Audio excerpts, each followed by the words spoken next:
Good morning, everybody.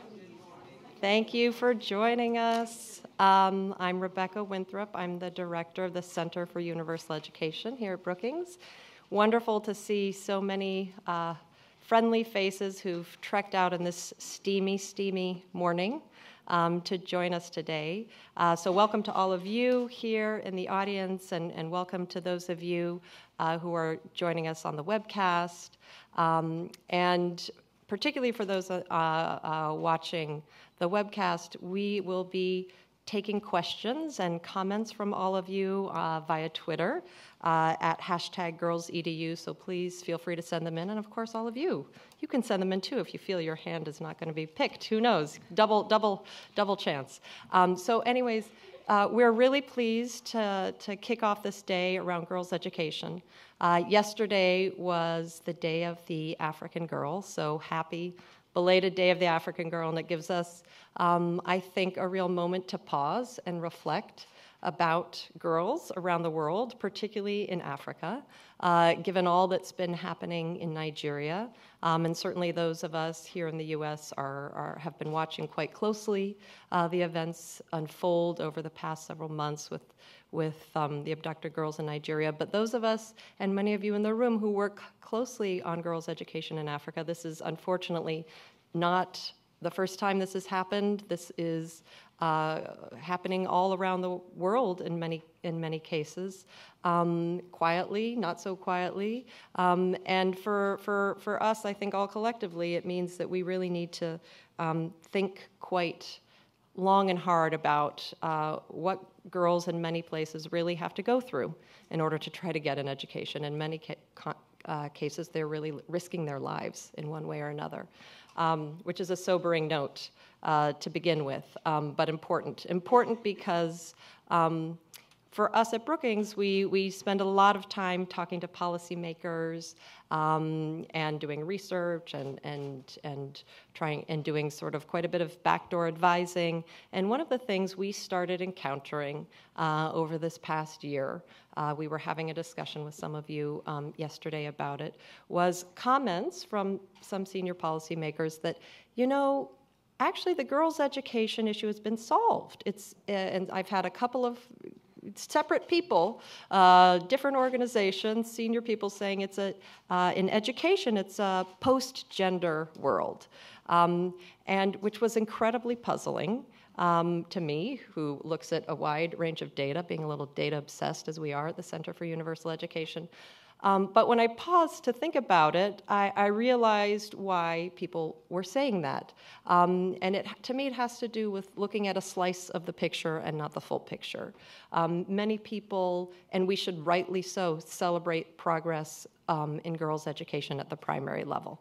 It was the Millennium Development Goal in the last 20 years since 1990, huge progress in enrollment. And so that is a wonderful picture, and the other part of the picture is that in many countries in the world, level of wealth and geography, where kids live, have more of a determining effect on whether they get into school than their gender. And in fact, in a third of the developing countries in the world, more boys than girls are enrolled in primary school. So if you look at that slice of the picture, it's understandable why people think, well, check the box, we can move on from girls' education. There's other issues to be dealt with, and of course we care about girls. No one has ever said to me that they don't care about girls. It's just that it might not deserve focused attention like it did before. And I think what we really want to do, or why we were moved to have this event, is to really put that question on the table. Is it really a post-gender world? And if not, what should our collective ambitions be?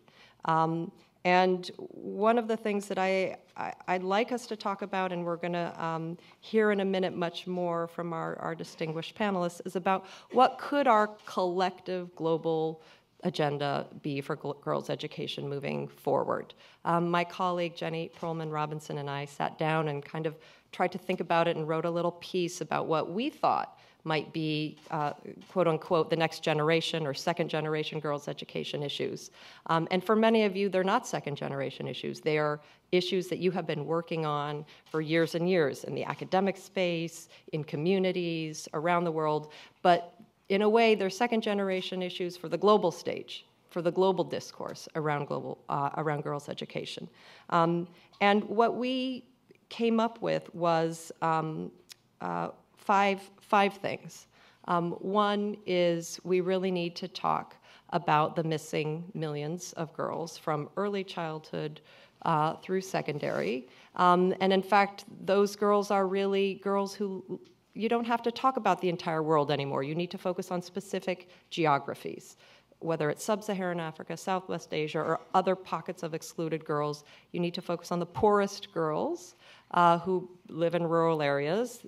UNESCO Global Monitoring Report last year does, of course, every year great analysis, and one of their pieces of analytics that they produced was that in sub-Saharan Africa, it's going to take 100 years before poor rural girls make it through the end of junior secondary school. So if you're one of those girls, it really doesn't seem like a post-gender world, I don't think.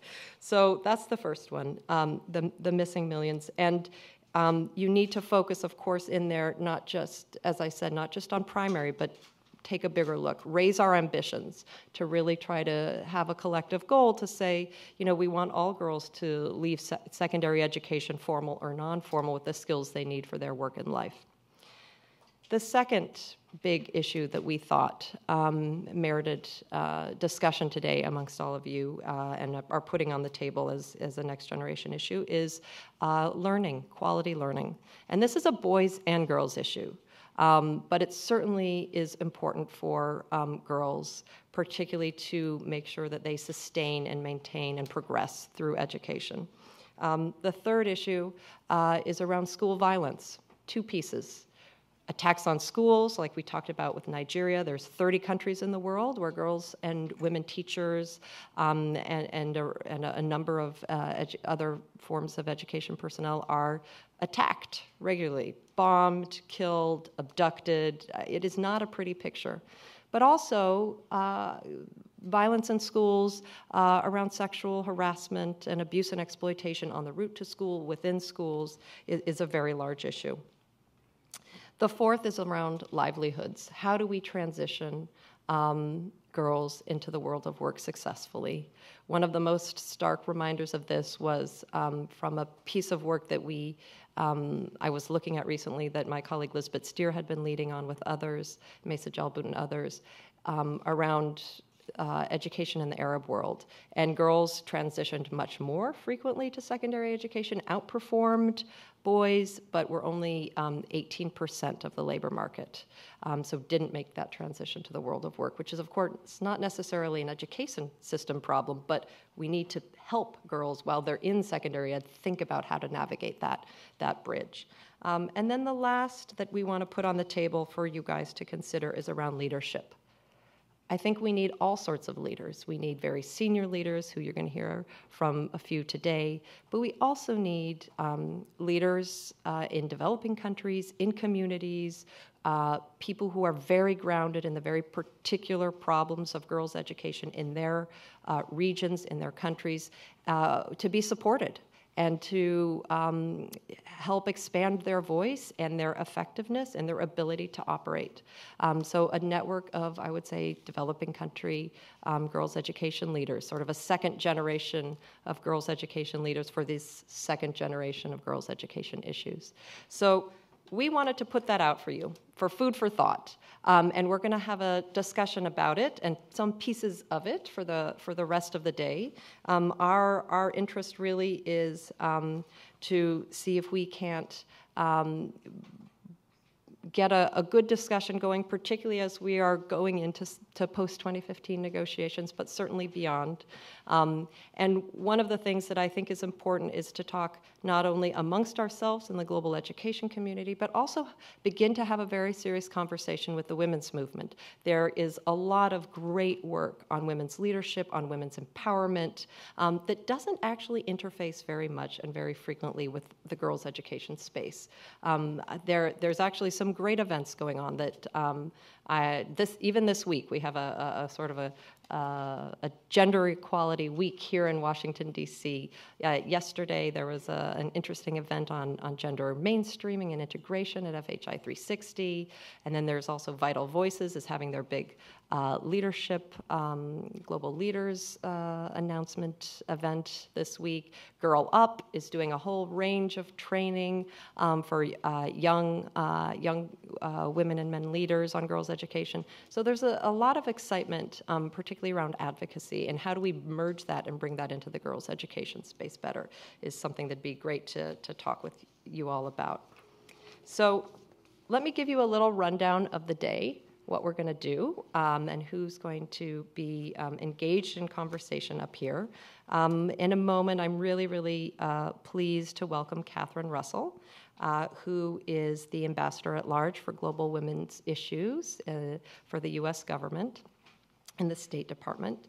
And she's going to be talking about the new, what could be the new global agenda in girls' education, and very much her own vision for what needs to happen. What is it that she and her office would like to do, would like to ask all of you to come in on with her? I'm assuming, Catherine, maybe I'm putting words in your mouth, but I'm imagining, and really sort of big picture vision.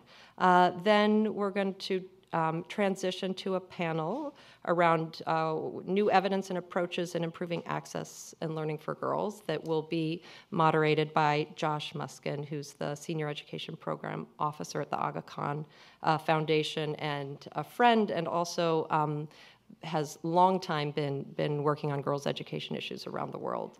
We'll have a very short break and have a second panel on leading the charge for girls' education in difficult contexts, who we're very, very pleased to welcome Julia Gillard, the former Prime Minister of Australia and a distinguished non-resident senior fellow here with us at Brookings, as well as the chair of the Global Partnership for Education. She's busy these days, and we're thrilled to have you spend time with us. Julia will give some remarks up front about leadership, about her own perspective as a woman leader, about leadership for the girls' education sector, and then we're going to have a conversation with a range of interesting folks around their perspective from leadership on this issue from different lenses. And then I do hope you'll all stay right across the hall. Immediately after, we'll have a lunch for everybody. We've found that people really like to have I don't know if we call them publicly networking lunches, but we do now, networking lunch for people to really get to chat and meet each other and talk and grab some food and stay for however long they like. So with that, with just a few little comments, I want to welcome up Kathy, who prior to her current role was Deputy Assistant to the President and Chief of Staff to the Second Lady Jill Biden, and you have a full bio on her, and she has quite a number of expertise, particularly working in the U.S. government around many things, but especially gender issues. So we're really pleased to have you, Kathy, and please.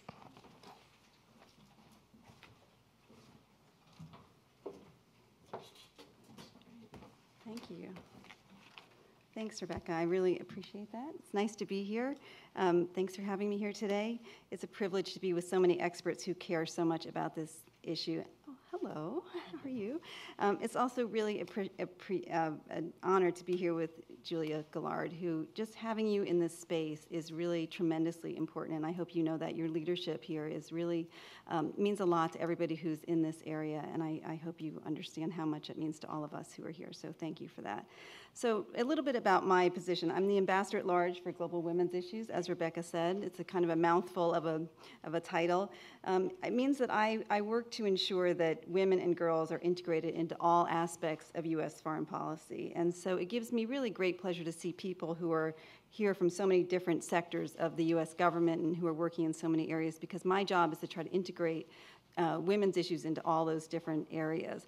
The U.S. has prioritized gender equality as a core component of our foreign policy for two reasons.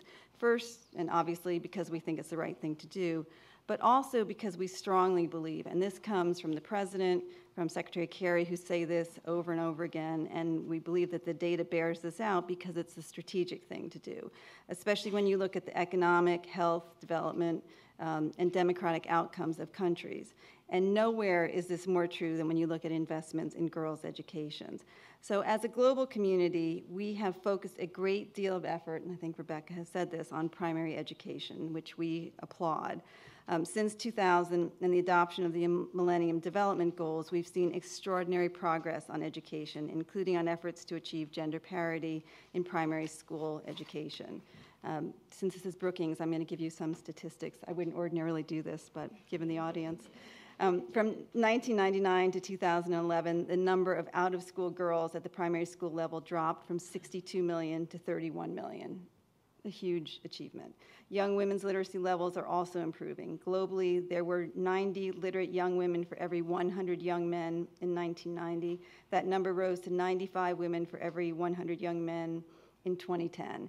And I think that goes to Rebecca's comment about how overall we've seen improvements, and that goes to this question of whether we're in the sort of post-gender world. And I would agree with you that we're not, but I think those statistics are some of the reasons that people think that we have made a lot of progress, which we have.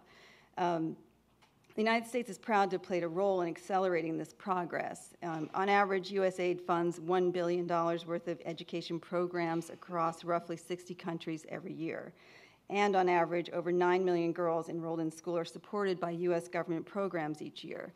And yet, as the headlines from Nigeria remind us all, despite this progress, very real challenges remain, and these statistics really don't tell the whole story.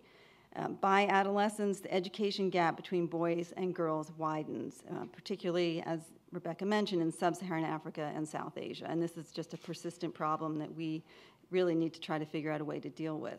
65 million girls globally are not in school, and approximately 17 million will never go to school. The majority of these girls live in conflict-afflicted areas, making the challenge of education even more difficult. I mentioned to Rebecca this morning that I was in Turkey a few months ago and in Jordan spending time with Syrian refugees, and they talked to me about some of the challenges that their children are facing. And I know you're going to address this later today in one of your discussions, but I was in Turkey opening a UNICEF school, and I think we are aware and I think mindful of the issues for young children in these conflict settings, and I think UNICEF obviously working very hard to get these kids in school in the camps. But some of the parents were talking to me about older kids, and I have teenage kids, so it sort of really resonated with me. And they talked about how kids who are high school age, and sort of at least some of these kids were thinking about maybe going to college, that they are really just losing these years and losing these opportunities. And the parents were very concerned that these kids would never get these years back, and that they would lose all opportunities to ever go to college. And that even when the conflict was over, it was hard to imagine how they would be able to go back, finish high school, even contemplate going to college again, because the girls would in all likelihood be married by then, the boys would be employed, and it was just hard for them to picture trying to get that time back. And it was really just a heartbreaking conversation. And these were kids who were in camps. Forget the kids in Jordan and other places, Lebanon, other places, who are living in communities where they don't even have access to school. So obviously these are just horrific situations for so many kids. According to UNICEF, fewer than 1 in 3 girls in sub-Saharan Africa attend secondary school, and even fewer complete it. In the majority of sub-Saharan African countries, less than 1 in 10 girls graduates from high school. This statistic alone should spur us all to action. Yet to date, development assistance has rarely focused on adolescent girls, and few programs have been designed with the unique learning and developmental needs of adolescent girls in mind. And those that do manage, the girls who manage to transition to secondary school, face a host of challenges that the global community is only beginning to address. Enrolling girls in primary and even secondary school cannot be the end of our efforts. It's time for the international community to come together behind a comprehensive effort to address the full range of challenges that prevent girls from transitioning to, completing, and excelling in secondary school. As we enter the final 500 days of the Millennium Development Goals, there's a growing sense of urgency to push what some call, and I think Rebecca talked about, the second-generation issues in formal education to the forefront of policy discussions, and I'd like to highlight 4 of these today. First, we must ensure that enrollment translates into attendance. Girls, and we've seen this in many places, and this goes for boys as well, may be enrolled in a program but may not actually be attending school. The reasons that keep girls at home range from being unable to afford uniforms or textbooks for their classes, or not having shoes or bikes they need to get to school, or by hours of domestic duties around the house. And, in some places, this is just a serious burden on girls. I mean, we heard a discussion last night of many, many hours that girls are doing domestic work every day. We must find ways to dismantle these barriers to attendance. Second, we must ensure that attendance translates into learning. In all too many countries, the quality of primary schools has decreased even as attendance has risen. In some regions, a majority of girls who graduate from 5th grade cannot read a simple sentence. In others, secondary school curricula do not offer relevant and interesting coursework. We must make sure that teachers are present, trained, equipped, and that meaningful materials meaningful materials, and that they have teachers and instructors who are sensitive to the needs of girls. Third, we must ensure that learning translates into labor force participation. Increasing women's labor force participation is a very important subject for another day, another discussion, and it's a top priority for the United States and other economies around the world. But I would say that more girls and more families will need to see the value in secondary education. They need to see that it translates into post-graduation employment. In other words, in societies where girls are often not valued, which is a persistent problem, unfortunately, in far too many places, parents will have to see that investing in a daughter's education is worthwhile for the family. Programs should promote financial literacy, technological skills, including in some places computers where appropriate, as well as other marketable skills. And laws that erect barriers to women's full participation in the workforce have to be revised, and those laws exist, again, in way too many places. Finally and critically, we must ensure that schools are safe, and this is an area where I've spent much of my career, as Rebecca mentioned, and women's violence against girls and women is a persistent problem in every country in the world, including the United States. As other segments of today's program will specifically address, many girls experience gender-based violence either in or on their way to school. None of us wants girls to be subjected to abuse, and we must acknowledge that this is an issue that parents are concerned about when they consider sending their girls to school as well. It's important to recognize that addressing these issues will have positive effects that extend beyond girls. We're focused on girls because they are often at a disadvantage compared to boys, but the benefits of addressing these second-generation issues in girls' education will accrue to boys as well.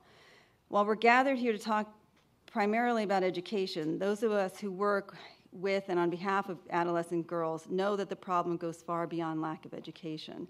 Addressing and meeting the needs of adolescent girls worldwide will require a comprehensive approach, one that recognizes that a girl's education must go hand in hand with addressing health needs, family circumstance, gender norms, and other unique challenges that undercut and undermine girls' aspirations. One of the most challenging issues that we deal with is the continuing scourge of child marriage, which is strongly linked to that of adolescent education. In some cases, girls leave school to marry. In others, early marriage follows shortly after the time a girl drops out of school. We know that 1 in 3 girls will be married by the age of 18, 1 in 9 by the age of 15 in South Asia and sub-Saharan Africa, often to much older men and sometimes in situations of horrific violence and abuse. Early and forced marriage have severe and long-term health consequences for adolescent girls. 15 to 19-year-olds are about 40% more likely to die due to medical complications from pregnancy and childbirth than young women aged 20 to 24. Even when parents are committed to creating a better future for their daughters, they often find that opportunities for women are limited and decide that marriage is their daughter's best option for financial stability. These missing, undervalued, and underserved girls are a challenge for each and every one of us. The good news is, while girls worldwide face many obstacles, we know that investing in them and empowering them is the answer. We know that every year of schooling increases a girl's individual earning power by 10 to 20%. The return on additional years of secondary education is even higher, with estimates to 15 to 25%. And while an early marriage often means the end of education for many girls, effective education programs can convince girls and their parents to delay childbearing and marriage. Girls with secondary schooling are up to 6 times less likely to be married as children. Girls' attendance in formal school during adolescence is also correlated with later childbearing, lower rates of HIV and other negative health outcomes, fewer hours of domestic and labor market work, and greater gender equality. This can be truly transformative, not only for the individual girl, but for her family and her entire community. The benefits I've just described accrue to the next generation, helping to break the cycle of poverty. A child born to a mother who can read is 50% more likely to live past the age of 5. A youth raised by a mother who's been educated is more likely to remain healthy, safe, and in school. Now, the data on both immediate and long-term consequences are compelling, but many of us in this room today spend a lot of time looking at data. I want to stop briefly and explain why all this matters on a more personal level. Last fall, I traveled to Afghanistan where I met a group of young girls. They went to a school called SOLA, which is an amazing school for girls there. And they talked to me, really whenever I travel, I try to meet with young girls because they're really always the highlight of my trip. So these girls, I ask them always, what do you want to be when you grow up? And so the girls there, they know I'm a lawyer, so a lot of them said, I want to be a lawyer, I want to be a lawyer. Some of them said, I want to be a doctor. One said, I want to be the president of Afghanistan. And it was striking because most of these girls don't even remember the conflict in Afghanistan. They just have a feeling that the world is at their fingertips, which is amazing in a country like that. They were so determined and optimistic and encouraged, and I felt great, like, okay, the United States has helped here, we've done some great work, and really was feeling just encouraged by the whole situation. And as I was leaving, somebody pulled me aside and pointed to one of the girls who was just a wonderful, adorable girl, and she said, just before she came here, her father tried to sell her. And I was like, oh, for the love of God, And it just was this moment where I realized that the sort of horrible forces are always just right outside the door for these girls. And as much as we work hard to try to support them, and as hard as these girls work, the really terrible reality of these cultural challenges they face are always right there. And so we have to just keep at it. And I think that, for me, it's always just a constant reminder of just how challenging it is for them and how we need to really, never let up on our efforts to support them. So I guess as we gather here today to review the evidence and make recommendations, have to look at what we can do as a global community, how we can make sure that that young girl and millions just like her, all desperate for an education, all really wanting it so much, are given the opportunity to succeed. Part of the answer lies in doubling down on our investment in girls' education programming. For example, in my office, we recently submitted a call for proposals for programs to address peace, conflict, and stability. And we recognize explicitly that girls' education is a key tool in this regard. And I just would say as a note, in my office we have sort of 3 priorities that we are working on. One is gender-based violence, the second is women's economic empowerment, and the third is a focus on adolescent girls, which is focused on girls' education and child marriage. But I think the key point, and I hope I'm trying to make this here, is that we see all of these issues as related to each other, and it is hard to separate one from another. I know you all are here to talk about girls' education, but really all of these things are critically linked to each other.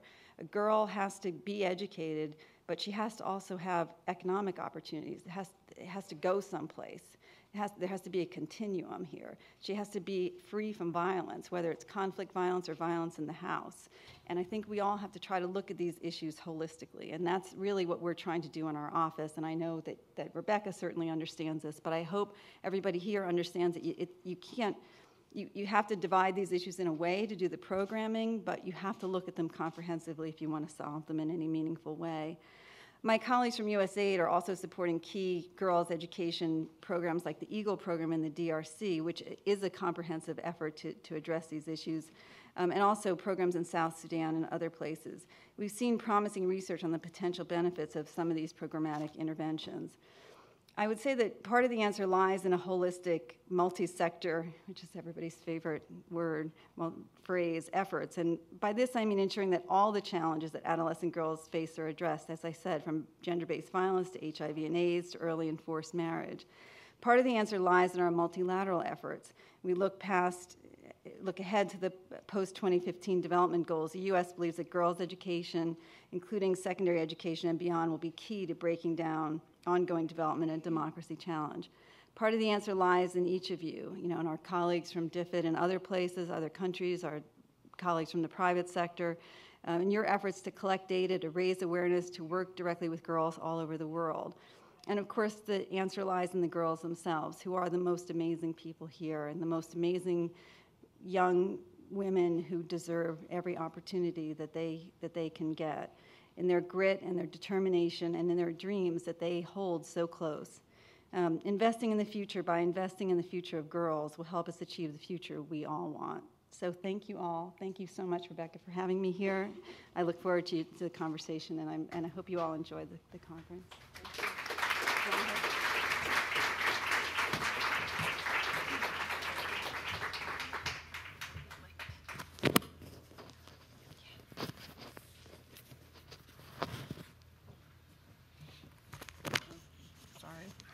I didn't wear a good dress for that. I should have thought about that. Thanks. Thank you so much, Kathy, for your thoughts. And yes, for those of you standing in the back, if anybody has an empty seat around them, can you raise your hand? There's a couple down here. Don't be shy. I'm giving you a moment. Come down, have a seat. So thank you very much. Thank you very much, Kathy, for your thoughts. We'll open it up in a minute, but as I was listening to you, I had two questions that I was curious about. The first one is, I was listening to your 3 priorities, and they make a lot of sense going together and very complementary. What should we, the Royal Collective be looking out for from you in the next, couple of years? Big initiatives? Are you going to, how will you try to execute on this? Is it going to be one topic that you're going to really lean on very hard? Is it going to be, sort of a sprinkling across many and sort of bringing people together? What's your thinking behind that? Maybe you can't reveal it yet, but a little bit. Well, I can give you my approach. Right. Maybe that will help. The way I look at this, and this I think comes from my years of working in the government, is that I think generally that the U.S. government, and this is maybe my bias of working in the government, but I feel like the U.S. government can be a tremendous force for good. I think that the trick of it is that there are many, many people doing a lot of work in the government. Last year, or I guess maybe now it's 2 years ago, when I was at the White House, I worked on the strategy. We did a strategy on gender-based violence. And the idea was to try to understand what all of the different pieces of work that were going on in the U.S. government to address gender-based violence. And I realized that there is so much going on across the government, but that it's sometimes hard for everyone to know what's happening, I guess is the nicest way to say that. So I think the single most important thing is to always have a strategic plan in mind, on paper, and I think everybody who works on the issue needs to wake up, and this is what I tell my team every day. You need to wake up and you need to know the 3 things you are trying to get done that day. So in each of the areas that we're working on, that's what we're doing right now, is getting our strategic thinking in place. On gender-based violence, we've already got the plan because we worked on that at the White House. So we're now implementing that. And that's moving forward pretty aggressively. And that's in sort of 2 areas. One is, excuse me, on really getting our ducks in order on all of the gender-based violence efforts that go on, and then also on the conflict side, where last week I was in London with the Secretary, where he made some really good announcements on the work that we're doing in conflict settings, and that included things. I'm sorry, that's nice. That included things. Included things like we are interested in trying to deal with the accountability problems that come up where, you have just horrific, and I'm sure people have seen these, just horrific cases of rape and other forms of gender-based violence, excuse me, and conflict. And it's very, very challenging for the international community to deal with those cases because the situations are very unstable to start with. People act with complete impunity. And it's terrible in many, many respects. But really, when you talk to the victims, they believe that nobody will ever serve any, be convicted, serve any time for these things. And it's, it's so demoralizing. In addition to the horrible rapes they're facing, and some of those rapes are so violent that these women suffer physical things that are just, honestly make you wonder about humanity and how people can do some of the things they do to other people. But so one of the things that we're supporting, and we are expanding this effort, is something called mobile courts, where we're doing these in the DRC, where we work with local Congolese judges, prosecutors, we train them, defense attorneys, and people go around and move around in the DRC so that people in the communities can see justice being served. They're not perfect, but there's something, and they have the added value of we're trying to help build up the justice system there. So we have many things like that. So that's one piece. On women's economic empowerment, again, we're taking a look at all of the work the U.S. government is doing, and there are so many things, from trade agreements and other things, where we're working to increase women's economic participation. We do it in fora like APEC and similar forums in Africa and other places, and we're really trying to get all of our efforts coordinated. So on the adolescent girl front, which is the subject of today, as I said, we're very interested in girls' education. I am interested in, and my team, we are looking at this through the prism of adolescent girls and looking at taking this age group, and looking comprehensively at the issues. Right. Education is the major piece of this, but it's not the only piece. And so we are trying to think through how we can more effectively address these concerns. Right. So would you say that in the adolescent girls piece, like the violence piece, you already had the plan because of all the work you've done. Are you in the sort of planning, developing your strategy phase for the adolescent girls piece? Is that where you're at? Okay. And so we're moving along. We should all come and give you ideas. You should all definitely come along, please, because and we're meeting with people, and we're reading furiously. Ann Norris, who is here, is our key person on this and on my team. But we're moving fairly quickly. But yes, great. Please do. We're happy to have any inputs. Great. Very grateful for that. So last question before I open it up for a round from the audience and Twitter is, the U.S. Government recently joined the Global Education First initiative, which is the Secretary General's big global education initiative. What a surprise. China recently joined as well, and there's now the list of champion countries is growing, and we were all very thrilled. Great, China and the U.S. joined the Global Education First initiative. So, but what does that mean? What does that mean? What are you guys going to do? Does it mean anything different? Do you have an answer? Excuse me. I think that it's a really very important first step, and I think that these multilateral efforts are incredibly important because they show a commitment on the part of the international community and a recognition of how important these issues are. And I think any effort that the United States and China agree on is great, and I think shows that we recognize the critical importance of it. And I think we will definitely look at that as part of our strategy and figure out how we can make the best use of it and how the United States can contribute as fulsomely as possible to that. Right. Okay. So not a full answer. It's the best I have at the moment. But maybe to be continued. Yes, to be continued. Yes. So why don't we take a quick round from the audience and a couple from Twitter. We'll do one round. Raise your hands high. We'll take a grouping, and Kathy, you can sort of selectively respond. Questions? Yes, here. Hi, my name is Mandy. I work with Digital Development Communications. Great. We do documentaries for development work. Great. And I have a question about sort of walking the line between championing, particularly in the global context, girls' education, without discrediting it. Wondering specifically about Malala Yousafzai and when she became sort of the face for young women's empowerment and education around the world, the possibility of putting her in further danger. And more recently with Nigeria, are opponents discrediting themselves by the violence that they're perpetrating, or is there the possibility that by Western organizations or institutions using faces like Malala Yousafzai, are we running the risk of discrediting girls' empowerment and education, walking that line? That's a really interesting question. Any other questions? Yes, one here and then one at the back, and then Eileen, we have a couple. Hi, from my Twitter, name right? is Pat Schott. I'm with the Hewlett Foundation. And I wonder to what extent your office is engaged with the interagency task force that's working on the U.S.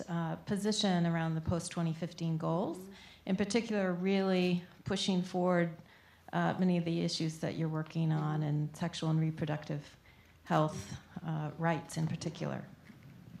One at the very back there, and then Eileen, if you pass me some questions from Twitter, I'll ask those as well, and she can answer all together. My name is Fenu, and I work here at the Brookings Africa Growth Initiative. I wanted to learn more about specific interventions that you do for gender-based violence, because, for example, when I lived in Tanzania, they have that issue, but the solution that they came up, for example, was to have a desk at the police station for gender-based violence, and it didn't work. People just didn't buy it. So could you list us your interventions? So 3 very different, interesting questions. Okay. Pick how and if you want to answer. Okay. And then we'll Well, do the I'll second try round. to start. Let me. Yeah. I don't know if I can remember everything. On the first question, it's a really interesting question, and I think it's something that it's not so much a U.S. government question because we don't as much engage in those efforts of. We do a little bit, but not as much as some groups, I think, get more involved in adopting some of these efforts a little bit more than we do. I'm not saying we don't entirely, but I think that, what struck me about both of those cases, I think, was that when you see how forces are so threatened by young girls getting educated, it really was, I think, shocking to the world. And obviously, in my job, I see every day just horrific acts of violence against girls and women every day for a whole range of reasons. Acid burnings, honor kill. I mean, just one thing after another. But it's interesting. The case of Malala, I think, was really striking in that, a grown man shooting a young girl because she's trying to get educated. I think it struck a chord in people because it was so horrifying to imagine that just getting educated could be so threatening to people, but obviously it is, right? And I do think that there are real issues about safety, and I think her family and others are very mindful of those concerns. But I think you raise a really good point, and I think people do need to be very, very concerned about that. And we're very involved in that. I couldn't begin to describe to you the process in the United States government for looking at the post-2015 goals, but there are probably 25 working groups. We had the one on gender in our office, but there are multiple groups, and the process is very extensive, and people are taking a very careful look at it, and we are involved in all of these things. And I think the U.S. government has, we see ourselves as leaders on this issue. I had my first experience with the UN in my job. When I went, it was shortly after I started. Is my friend from the MacArthur Foundation here? I don't see him, but anyway, it was quite something dealing with that whole UN process. And so we are engaged, and we've already come out and said we want a separate gender goal. We did that one at CSW this year. So I think we're now trying to make sure that gender is integrated in all of these, and that all of the equities that we care about are taken care of. But it's definitely a very challenging process. And the sexual and reproductive rights issues are very challenging.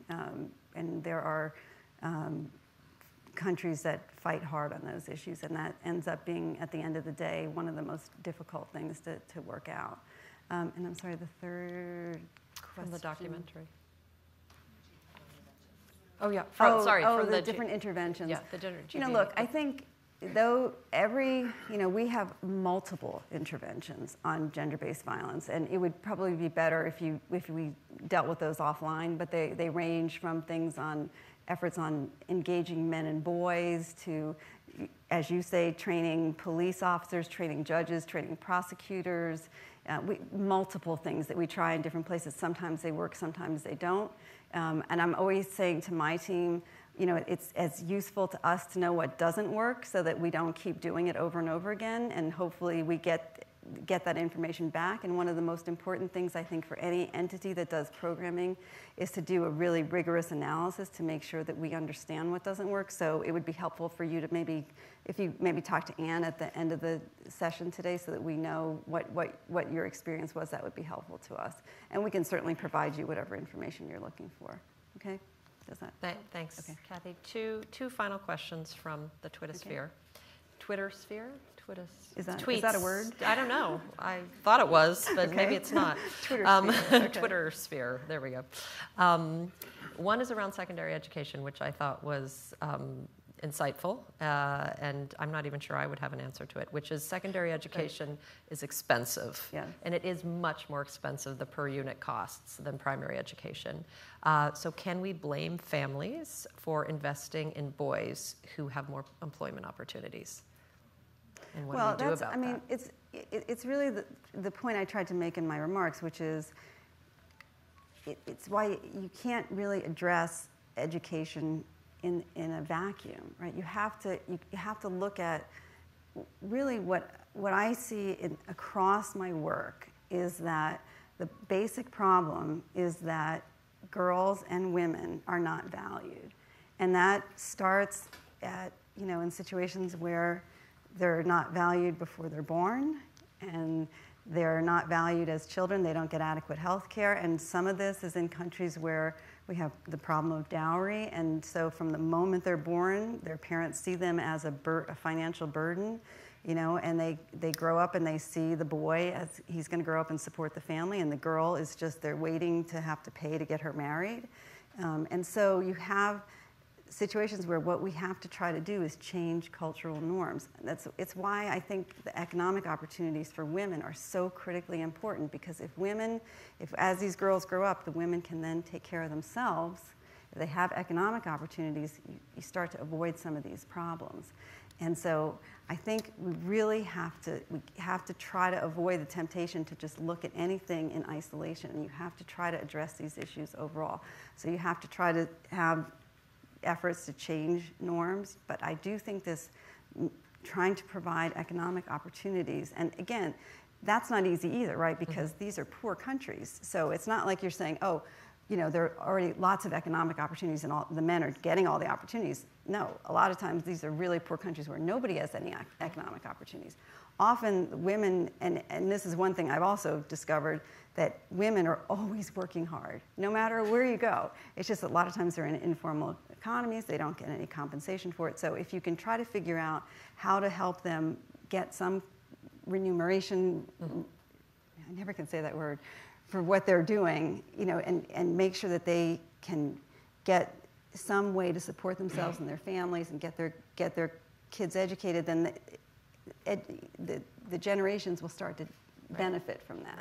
Right. But it's not a simple solution. And when you're the parent looking at, you've got a boy and a girl and you have to educate one of them, it's not an irrational decision, but it's something that we have as a global community have to try to address comprehensively. Well, with that, we are out of time, and we want to do two things. We want to warmly thank you for your time and your remarks, and then also invite up our second panel. So thank you very much.